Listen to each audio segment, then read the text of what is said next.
Wel, croeso i fferm Argod i'r sgubor. Rwy'n ni'n treialu am tro gyntaf i hwn sef Gwobrau Caru Ceredigion. Ni'n dechrau'r entrepreneuriaeth a dyfys Garu'ch o fewn y sir.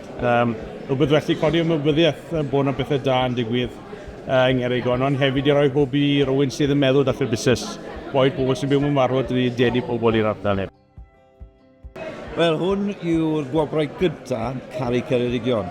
A mae hwn, gwed y gwir, yn rhywbeth newydd i moyn wneud, yn gobeithio am flynyddol ar gyfer y sir, i roi diolch o holl cymunedau a'r cyrff a busnesau am y sir am y gwaith maen nhw'n wneud.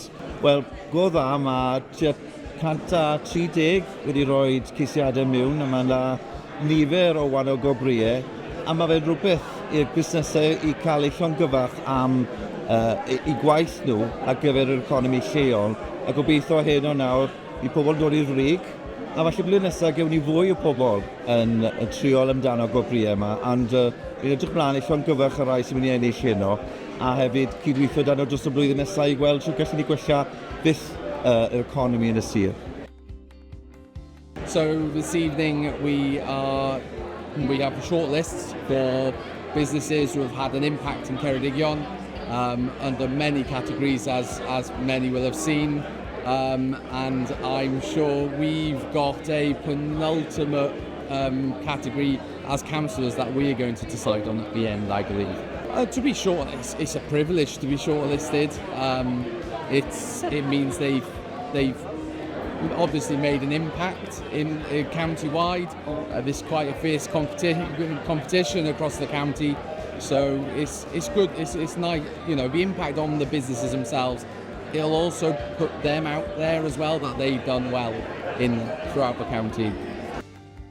Wel, Gwobrau bendigedig yw y gwobrau yma heno, Gwobrau Caru Ceredigion, gwobrau sydd yn rhoi sylw a rhoi sylw ffeithiannol i fudiadau ac i busnesau sydd wedi wneud yn dda yn Ceredigion, wedi arloesi, wedi rhoi Ceredigion ar y map.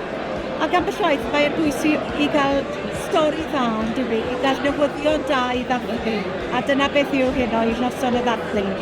Wel, yn Ceredigion mae busnesau a mudiadau yn gweithio'n galed. Mae'n anodd cynnal busnes yn aml iawn yn nghefn gwlad oherwydd diffyg poblogaeth, ac felly mae'r ymdrech cymryd yn un fwy. Ac felly mae'n rhoi cydnabyddiaeth o lwyddiant yn werth y busnesau hynny yn rili bwysig, ac felly dyna beth pam mae pob un sydd wedi cael ei enwebu heno, a hyd o'r rhai sydd heb yn heiddi lwyddiant ac yn heiddi cefnogaeth yma yn Ceredigion.